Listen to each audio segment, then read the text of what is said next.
98.3 FM and 1340 AM KIHR and GorgeRadio.com presents the Mid-Columbia Today Show with Mark Bailey.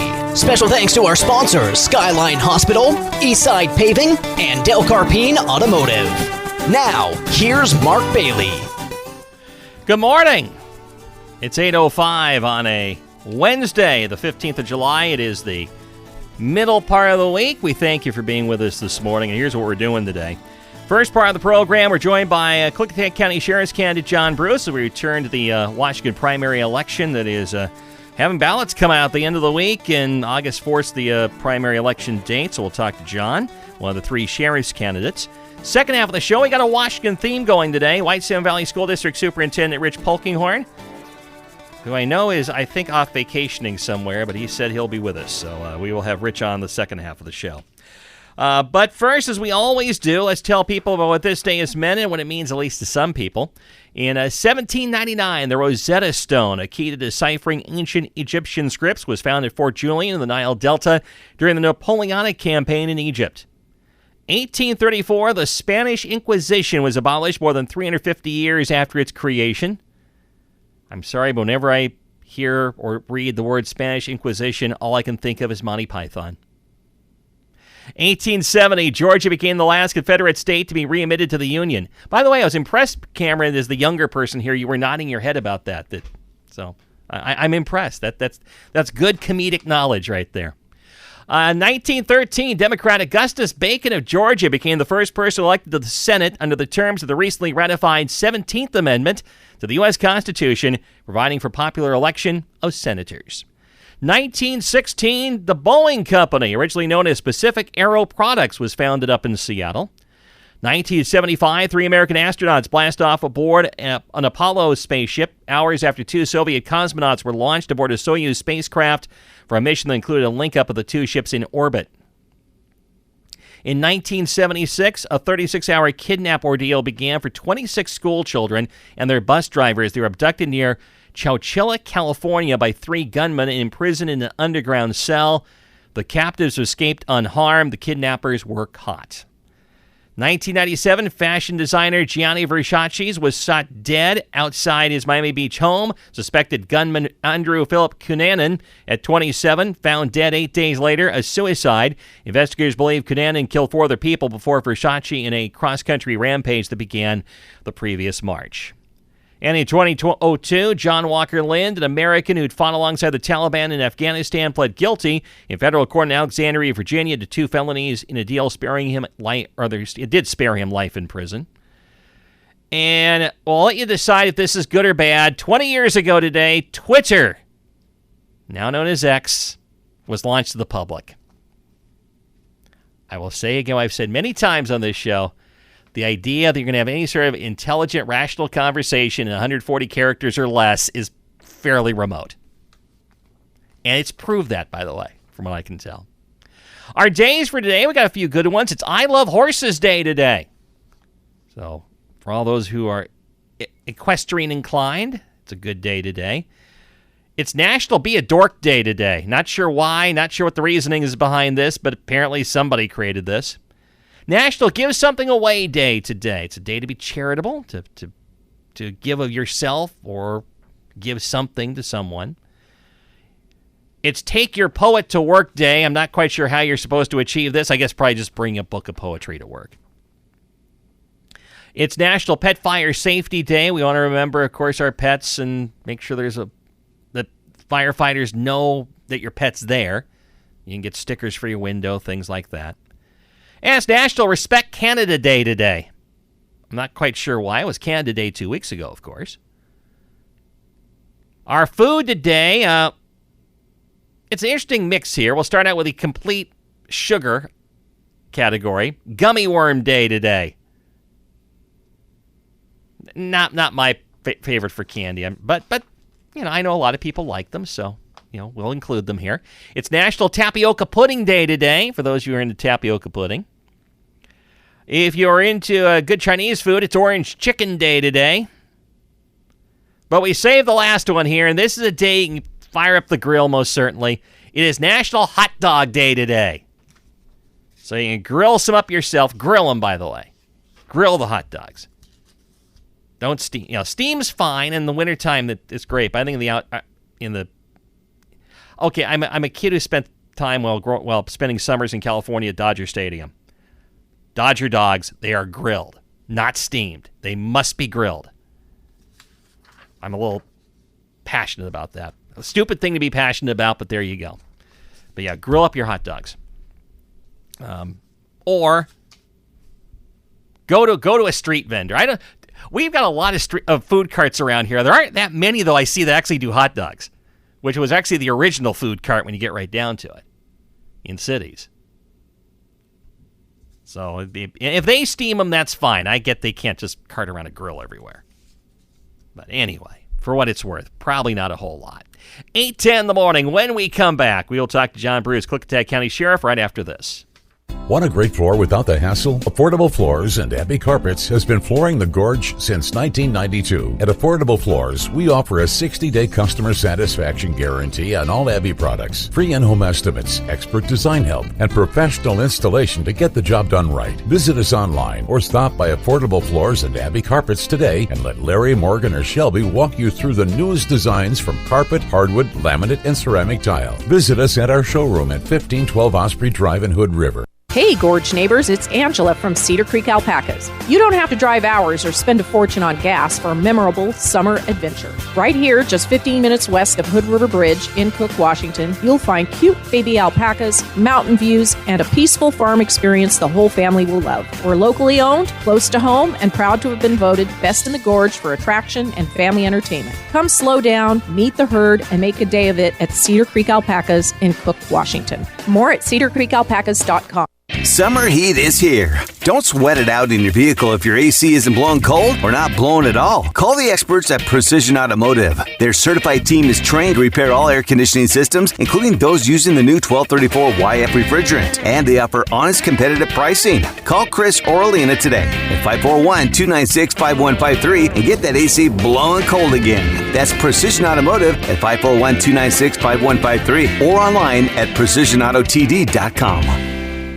Make this your best summer with exclusive deals on Ram trucks during the 4th of July sales event at C.H. Ernest Motors.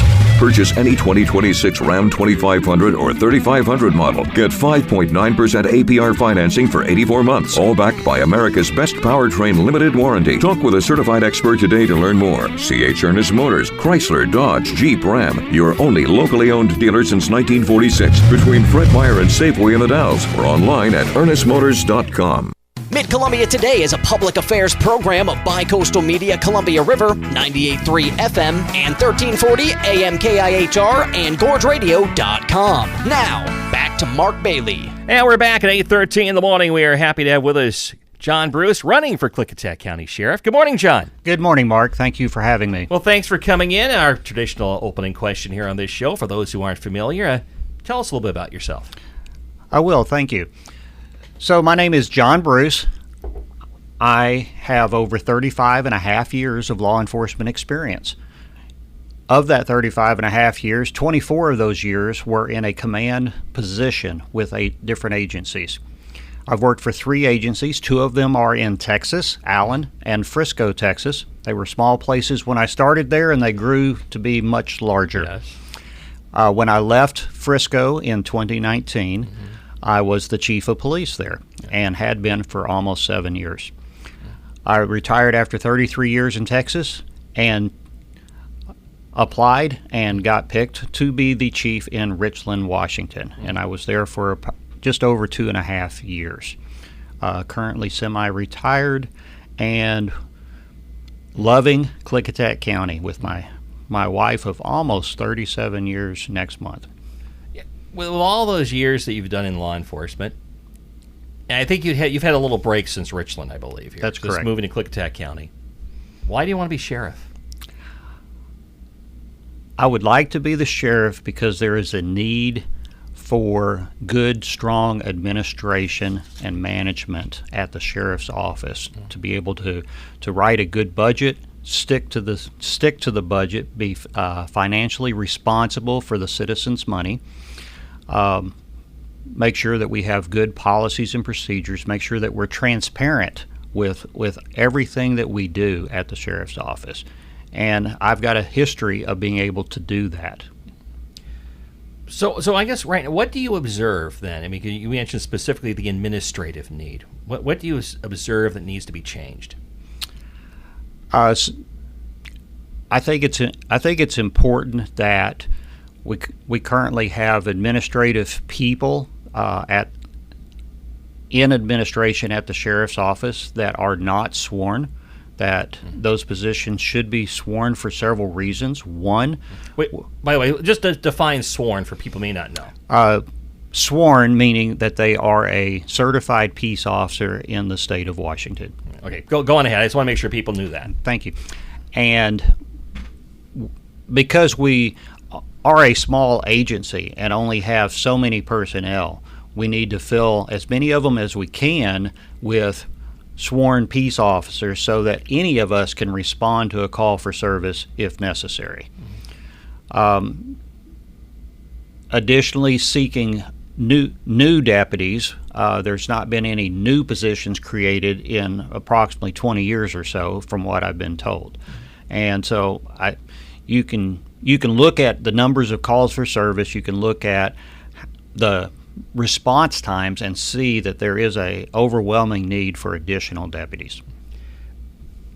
That gets into another issue I want to get into, which is you mentioned budgeting as a part of this and rural area response time. First of all, Klickitat County has some unique challenges in that it is big and sparse, which limits your tax revenue, obviously, when you have a sparse population, but you still have the same mileage you need to cover regardless. Yes. How do you juggle that? I mean, knowing that your resource pool is probably not going to be enough to do all that you want to do. Absolutely. So if we're able to get a couple of extra deputies to the mix, that would just help. But it's also about doing some math, if you will, and look at your calls for service, look at history of those, time of day, location, day of week, and you can look at your schedule and pretty much guesstimate, because that's what it really is. It's kind of like earthquake science, and figure out about where and when the next call for service is going to be, and you try to be closer to it. Additionally, it's about having a good, strong volunteer base that can help supplement the officers. The sheriff's office currently has a reserve officer program, and certainly that could be enhanced to be more. And then they have the posse to help with non-law enforcement activities like manning barricades. I was going to ask about down the line here, but I'll get to it now. The future of those programs. How do you envision a reorganization of those reserve programs? Absolutely. With the Senate bill tied up in the court system right now that was passed, that would restrict some of the usage, especially for the posse. But for a sworn law enforcement officer that wants to volunteer as a reserve officer, they are a certified peace officer in the state of Washington. And so I think you could restructure the posse to better fulfill the mission, make sure that you have good, clear policies and procedures, that they have a distinct uniform, so that you can tell a difference between a posse member and a deputy sheriff. Of course, when we talk about budgeting, we're also talking about dealing with the county commission. It is fair to say the relationship between the sheriff currently and the county commission, I think it's gotten better in the last year and a half, but it has been strained over a number of years, which at times, it's just because budgeting brings that out in people. How would you like to develop a relationship with the Klickitat County Commission? So I've already started building that relationship. When I decided to run for sheriff, I started attending in person the Board of County Commissioners meetings every Tuesday and a few of the workshops, so that I could observe how business is conducted in the county and what are some of the issues at that level. Do you think the county right now is devoting enough money to the sheriff's office? Or is that something? Is that hard to say from the outside? I don't think it's really hard to say. I think that we wouldn't say no to more deputies. I don't know an office, a department that would. I will grant you that. But it's about really getting into that position and doing that deep dive. What exactly is in that budget? And what do we really need? It's about examining all of the programs that we currently offer and decide is that the mission for the sheriff's office. Training. What do you feel like needs to be done there? A whole lot more. Okay. We want our officers to be the very best trained officer they can be, so that their skill level is high enough that they feel confident in taking care of business. It's important to get them trained in, and the state through the Criminal Justice Training Center Commission puts out, they require us to get 24 hours of training every year, but often they dictate what that training is. Okay. And so in this next biennium, a lot of it has to do with patrol arrest tactics. That's coming to the end of the cycle that people got to get. Does the training that the state decide on, that they're going to emphasize in each biennium, necessarily line up with maybe the needs that you see in the department? Sometimes. Okay. But you still got to get it, and like most things that the state does, it's a mandate, but they don't pay for it. Oh, okay, yeah, I just talked about that with an Oregon County Commissioner the other day. But I'll go a little further on that, because it seems to me as a layperson, but who has talked to a lot of law enforcement on this show, that when you talk about training officers, that has changed greatly over the years. And then also, what we ask officers to do now is much greater in terms of, especially in de-escalation situations. We ask more from them than we used to. Is that something that you see you need to do more of, and that's one of the reasons for the training part of this? Yes, it is, Mark.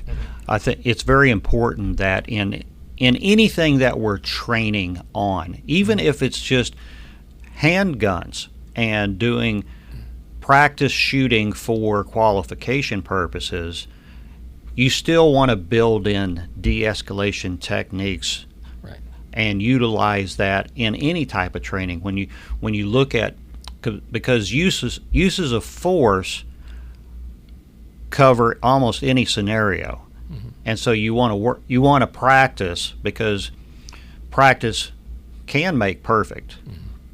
Perfect practice makes perfect, but we want to keep honing those skills, so that, because we're going to be forced to use force at some point, but we only want to use that force that's the minimum amount necessary. Working with the prosecutor's office, I've heard a little input on this from a candidate about higher standards for evidence collection. I guess this gets into training when we get right down to it. But what do you see as the keys to a relationship between the two? It begins with having a sit-down conversation with the prosecutor. Klickitat County has a new one this year, and so far it seems to be working well. She brings a lot to the table. She's willing to engage in conversation. She's willing to help teach the officers what they need to properly file a case and hopefully get a successful conviction. Transparency and accountability, and this is something. These are buzzwords that get tossed around, not just in sheriff's races, but in all elections. But when you hear those words, transparency and accountability, and you put it into the law enforcement setting and what you would be doing as sheriff, how do you define that? Sure. So I will start with transparency, and that is being as clear as possible with our citizens of what it is that we're doing. It's about posting your policies and procedures so that people can read them and study them, and know them like we know them. It's about being open to having conversations across the county, actively listening to the citizens, and getting a feel for what do they want their sheriff's office doing, because the citizens of Klickitat County, it's their sheriff's office. How I would say, are there, those are the nuts and bolts, but I think you well know you have people who really are supportive of the police in general, and then you have people who distrust them immensely, and then you have the rest of the spectrum. How do you communicate, especially to people who, quite frankly, might be going through something in the legal system? How do you communicate that transparency, that people feel like they're getting a fair treatment at least? Certainly. So with the use of procedural justice, another buzzword in the criminal justice world, but it starts with making sure that people have a voice. Because if people feel like they've been heard, then they take the outcome a whole lot better. Sure. That's what literature suggests. And so it's important to treat people well, to treat them like people, and have open conversations with folks, and make sure that they're heard. Historically speaking, in the role of a chief, I answer to a lot of citizens that would complain that the officer showed up, say there was a traffic accident. Well, they didn't talk to me. They only talked to the other driver, and I think the accident report's wrong. And so, but it's about just having those open conversations, and it's also about encouraging. The second part was accountability, is encouraging people to call in when they think law enforcement is doing something they shouldn't be doing, because if we don't know something's going on, we can't fix it. But at the same time, often we're doing exactly what we're supposed to be doing, but law enforcement has done a poor job of being transparent and letting people know what it is that we're doing and how we do things.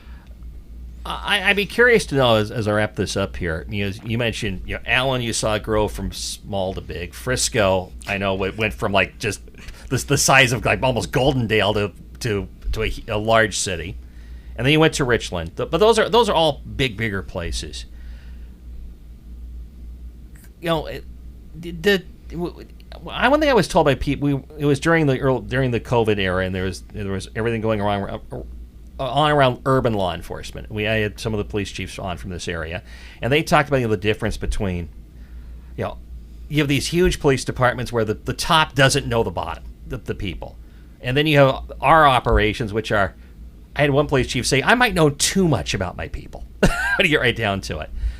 Is there going to be a transition if you win this election, from going from maybe some larger departments, not as big as the Portlands, obviously, and things like that, to it still will be a small, I would assume Klickitat County Sheriff's Office is probably still smaller than Richland as a police department. Absolutely. It's probably about a third of the size of Richland Police Department. And that's okay. I started at small places. I started at places where you got to wear multiple hats and do a lot of things. And as far as being involved with the officers, I enjoy that. I think it's important as a supervisor to understand their hopes, dreams, and desires, because that's the only way that we can ensure that they can grow in their occupation, in their career choice, and make sure that we can identify trainings that will help them get to their desires. Which leads to one more final question that I should have got to a little earlier, and that is, when we're talking about staffing, one of the challenges I would assume is being able to pay enough where people want to stay, and not have this become the place where they go get trained and they move off to another department somewhere. How does that influence budgeting decisions? Greatly. It's about working with the commissioners, identifying what is a good, solid salary for this position. But it's more than that. People do this job because it's a calling. It don't get me wrong. It is about the money. Well, yeah, I mean, but everything is. But that's not everything about it. It's about creating a culture within the sheriff's office where people feel psychologically safe, where they enjoy their job, where they feel completely supported by administration. So much so, they will become our best recruiters. They will be telling people that, hey, we're having fun here at the sheriff's office, and you ought to come join us. It can be those other things that draw people in. John Bruce, one of the 3 candidates for Klickitat County Sheriff's Office. We continue our interviews. John, thanks for coming in. We appreciate it. Thank you, Mark, for having me. It is the bottom of the hour. We'll take a look at news right after this. Coffee for Mid-Columbia Today guest is provided by Hood River Coffee Roasters, the gorgeous local coffee roasters, on Tucker Road on the Heights in Hood River.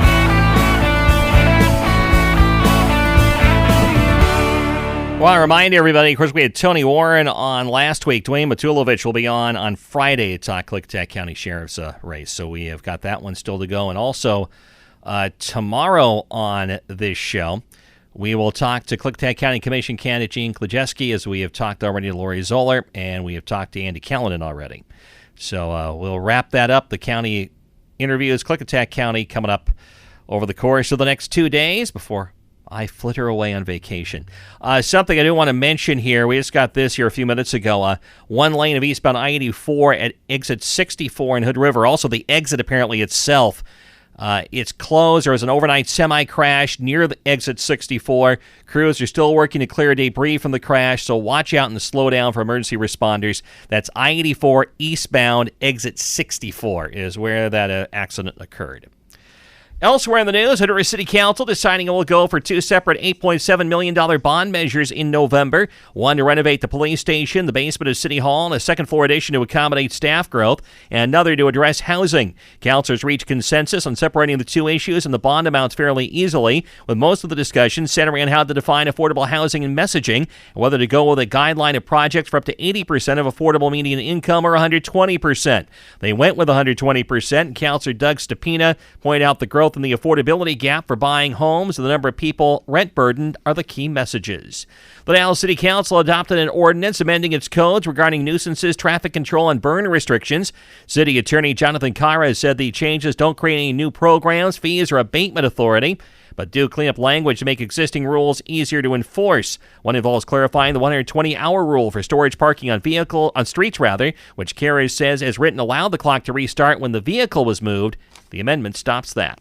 High-ranking Senate Democrat Ron Wyden has alleged that Health Secretary Robert F. Kennedy Jr. broke the law with a recent phone calls urging third-party candidates to drop out of 2 Iowa congressional races. In a complaint to the Office of the Special Counsel filed this week, Wyden requested an investigation into whether the June calls violated the Hatch Act. A partnership between Columbia Cascade Housing Corporation and Washington Gorge Action Programs will bring resources and support to the Roosevelt community in eastern Klickitat County through a dedicated resource space at the Pueblo del Rio Apartments. And our current temperatures at this time in the Gorge, it is 66 in Stevenson, 72 in the Dalles, 69 in Hood River.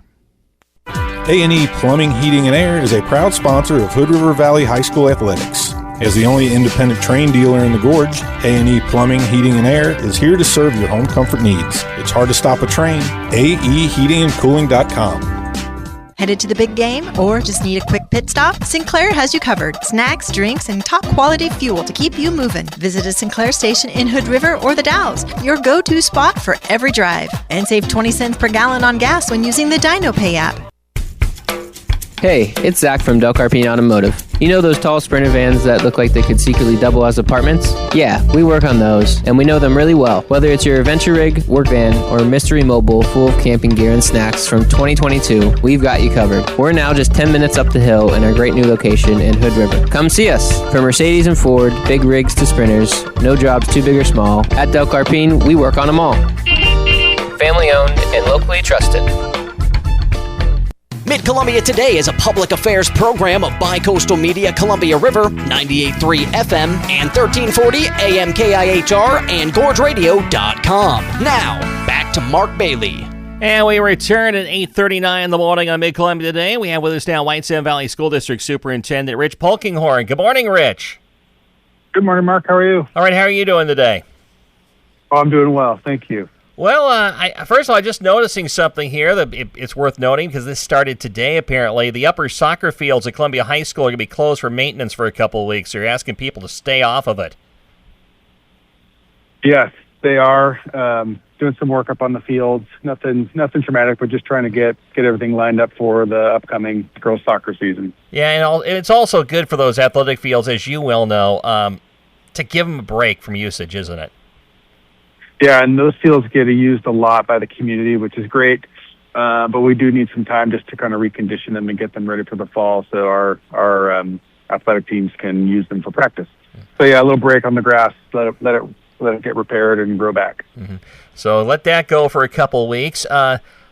We will also mention while you're here as well. This is the time that people should think about getting their students registered for middle and high school sports if they're going to do that in White Salmon this year. Yeah, we made a big push in the spring to reach out to families to get registration started early, which was helpful. And we had a great partnership with Skyline Hospital Clinic. They came down and did some free physicals for our students. So I think we saw about 120, maybe 120 students for the free physicals in the springtime. But so we got those checked off, and now getting registered for fall sports are coming up. Girls soccer, football, cheerleading, volleyball, cross country, all kicking off here in a few months. And the kids have been busy this summer. All those things.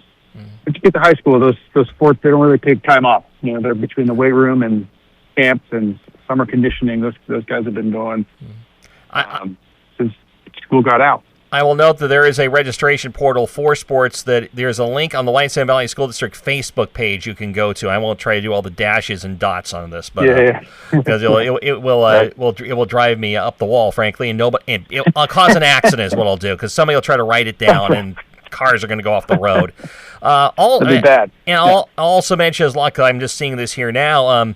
Grades 3 through 8, the Mighty Bruin Football Youth Camp is going to be going on next week, Tuesday through Thursday, and there's walk-up registration starting at 5 o'clock at Columbia High School at the stadium there for this. And it's from 5:30 to 7:30, $60 payable to the Bruin Club. And so for the young football players, a chance to get out there and get a jump on the season. Yeah, for the young guys and any interested girls, it's also a great opportunity. Our high school athletes help.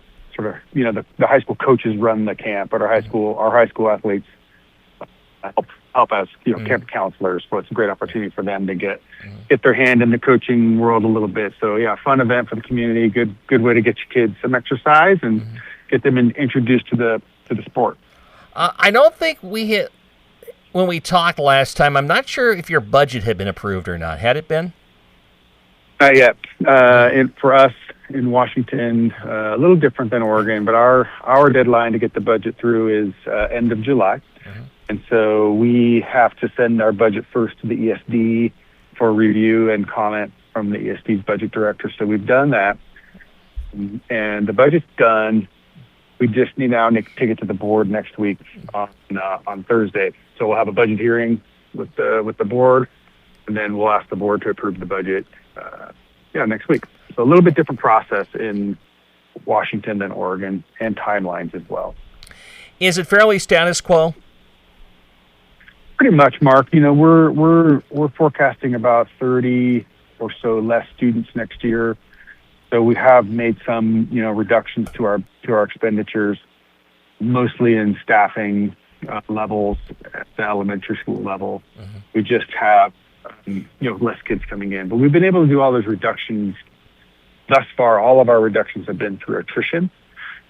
So that's been good, but it is also, as we've talked about, we're keeping an eye on those enrollment numbers, pretty close eye on that. So as we know, enrollment numbers are trending downward. We're adjusting our staffing levels accordingly. And so doing that slowly over time, makes the reductions, definitely feel less painful, but there's still reductions. We're still talking about less staff and less program for kids, but trying to be mindful of that as we go year over year. Definitely less revenues coming in next year for sure, which means of course we have to have less expenditures. Having said that, I would think also you're beginning to look ahead some, because we know the Washington legislature, when they convene next year, they're dealing with a budget crunch, to say the least. Are you concerned that you're going to have to go beyond what you're doing right now as far as just trying to make the staffing, align with the enrollment you actually have? Are you worried about having to go deeper next go around, depending on what the legislature does? Definitely keeping an eye on what legislature's doing. Washington, several years ago with the McCleary case, that's the Constitution of the state of Washington says that, funding public education is the paramount duty of the legislation. So, the Washington Association of School Administrators, works hard on making sure our legislators understand that is the Washington State Supreme Court's decision, is that you need to be adequately funding public education. The percentage of the state fund that's been going to public education over the last several years has steadily gone down. So we're constantly in the state of watching and trying to remind legislators, but also seeing reduced investment in K-12 education across the state. So, we're keeping an eye on it. We're also not panicking. We're trying to, stay calm through the budget crisis with the states facing, try not to overreact to things and just deal with the budget when we know what it is, and make the adjustments that we need to do.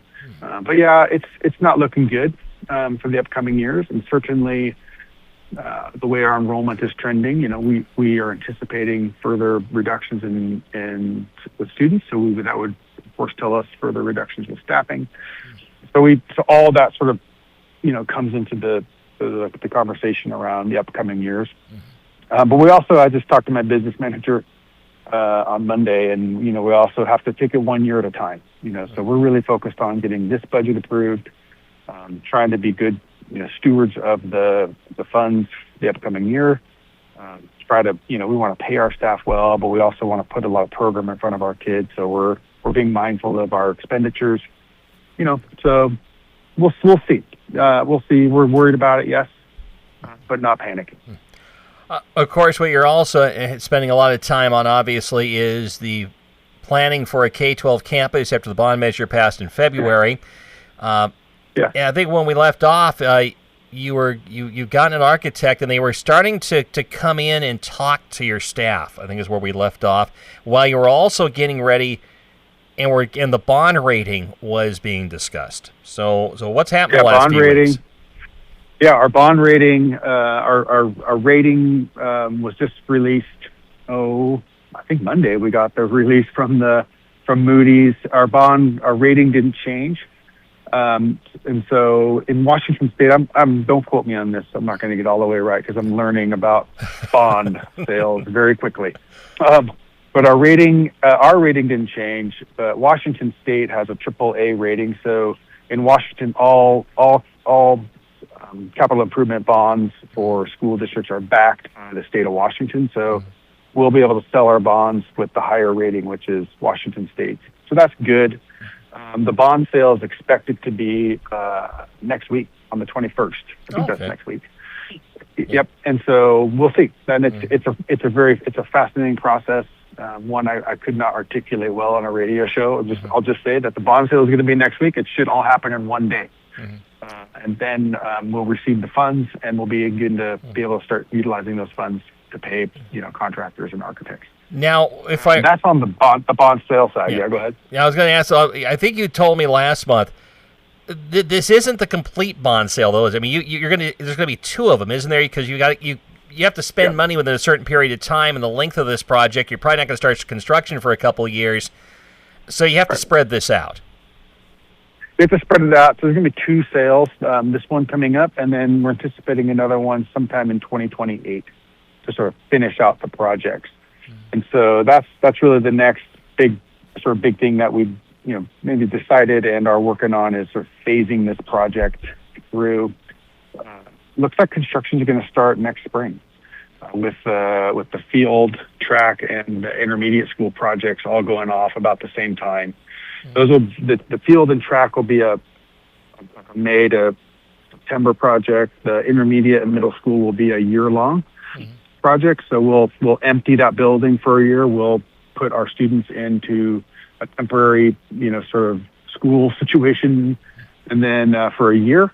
And then that building will get remodeled over the course of the 27-28 school year. And then we will, at the beginning of 2028, the students from Whitson will move into their newly remodeled K-6 school. Okay, so the high school projects, the high school project's a 2-year project. So then we have 2 more years of construction and temporary. We're sort of lovingly referring to it as a portable village, basically for our temporary school setup while we're under construction. So it's going to be a phasing over 3 years. So with the intermediate school project, first of all, that'd be grades. I'm trying to remember how you guys break it down there. 5 and 6. Yeah, that's correct. Yeah. So at Whitson is K4. The intermediate school is 5-6. The middle school is 7-8. So next school year, this coming school year, it'll be status quo, no changes. The following year, we'll have all K-6 students will be at Whitson for a year. Our 7th and 8th grade students will be in portable classrooms for a year. High school will be status quo. And that will leave the intermediate and middle school empty. So all of the contractors can come in, without having to work around students, can really knock this project out and get the school done in a year. High school project, go ahead. I was saying the high school project sounds like it'll be a little more complicated to do this, isn't it? It will be, yeah. It'll be a 2-year project. If you think of the high school as the main building where the office is A court, and the other main building where the gym is C court. So 1 year will be the A court remodel, and then next year will be sort of that C court, library, shops, or infill project. So it'll be 2 years of moving kids and teachers around so we can get the buildings remodeled.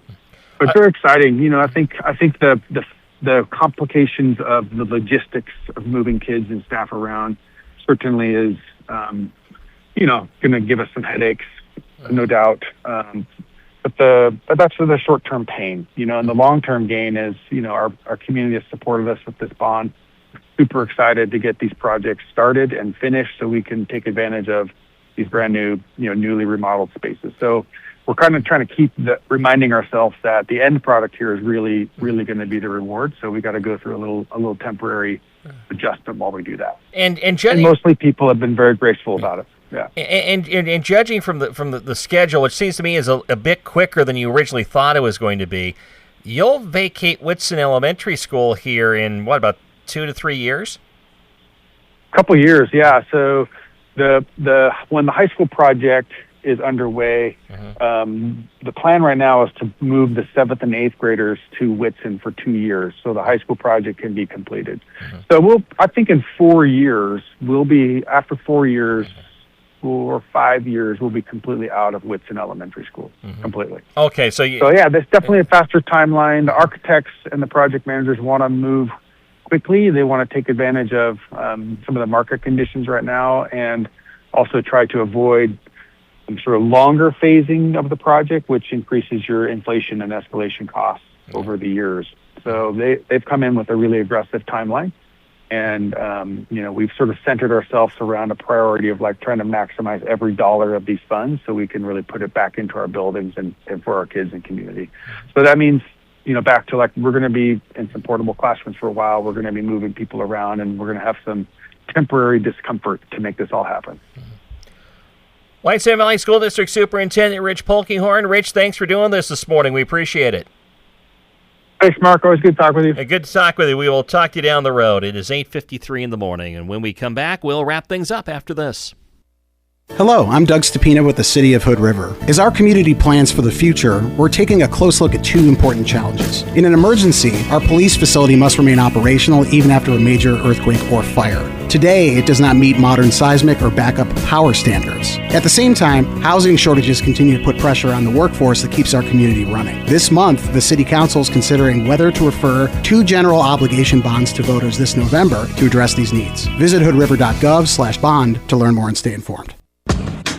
Built upon a solid foundation of cast iron and steel, the Kubota LO2 series features powerful Kubota diesel engines and easy operation. The durable Kubota LO2 series. Talk to your local Kubota dealer today to schedule a demo. Go to KubotaUSA.com for full disclaimer. Sea Shepherds, 440 Riverside Drive, Hood River, your Kubota dealer. Did you know Skyline Health in White Salmon has its very own sports medicine doc superstar? That's right. Dr. Ryan Petering trained at OHSU, cared for professional Nike athletes, and even spent more than 15 years teaching other doctors how it's done. From sporting injuries to arthritis, he's here to help you move better, feel stronger, and keep doing the things you love. Want to live life to its fullest? Step right up and visit myskylinehealth.org. Skyline Health, world-class care right here at home. Over 70% of Oregon's wildfires are started by people. One careless spark can destroy all that we love. It doesn't take much for a wildfire to ignite and spread quickly across our state's beautiful landscape. Everyday activities like mowing the grass or driving your car can spark a wildfire. Be extra careful this summer. Check weather conditions, follow posted fire restrictions, and keep fire tools on hand to be able to extinguish sparks or fires quickly. Sponsored by Keep Oregon Green. Go to keeporegongreen.org to learn more. Tune in weekday mornings at 8:05 and keep up with community events and issues with the Mid-Columbia Today Show on Mid-Columbia's news leaders, 98.3 FM and 1340 AM KIHR. Special thanks to our sponsors, Skyline Hospital, Eastside Paving, and Del Carpine Automotive. 8:56 in the morning on Mid-Columbia Today. I want to mention, got an update from ODOT. Exit 64 from eastbound Interstate 84 into Hood River has reopened. It was closed due to a semi-truck crash that apparently occurred overnight in that area. Crews are still working in the area. Those are asked to watch out and slow down. They had it down to one lane in that area, I-84 eastbound. This does not indicate if both lanes are open now or not. It was one lane with the exit closed, but now exit 64 from eastbound I-84 is still open. Westbound was not impacted by any of this. So I just wanted to update you on that from what we told you earlier on the program. Tomorrow, Gene Klajeski is a Klickitat County Commission candidate. He's going to join us on the show. Then Kaylin Sherwood, Mid-Columbia Center for Living. If you were with us on Monday, her phone kept dropping out. So and the second time, it dropped out for good and she was gone. So we are going to try it again with Kaylin on Thursday morning, tomorrow morning. She'll be with us at 8:35, and we're going to use a different phone number, by the way. But we'll talk to Kaylin about the program that she's involved in. We were talking about child and family services. Second on Friday in the show, Dwayne Matulovich going to join us, Klickitat County Sheriff candidate, to finish up those interviews. And Marty Dane will be with us for a visit. Monday next week, I won't be here. Marty actually be the one filling in, as she has done now for a couple of years for me when I go on vacation. Port of Hood River and the Dallas Area Chamber of Commerce scheduled to talk Monday. Lynn Cox, by the way, will be our guest on Monday for the Dallas Chamber, their new executive director. At least that's what we think we're doing. Because, of course, Lisa Farquharson, who's been with us a number of times on this show, has retired. Not her problem anymore. Hood River County School District Superintendent Bill Newton on Tuesday, plus Mayor of White Salmon, Marla Keeler. Wednesday, Mike Shen, Hood River County Education Foundation. They've got a benefit concert coming up a couple days later in the week. Julie Hester from WAGAP will join us as well. Thursday, scheduled to talk Columbia Gorge Community College. Friday, Lindsay McClure. Next week, Hood River County Energy Council is our scheduled guest. And we got a couple more spots to fill. So Marty just have to stammer and just think of something. I like to make sure the guest host has everything already ready to go. And then somebody will get sick or something, and then the whole thing just flies off the rails. But we're done. I have run out of things to say. And luckily the orchestra is ready at the same time. Fuller, Cameron Eisenberg producing. I'm Mark Bailey. Talk to you again on Thursday.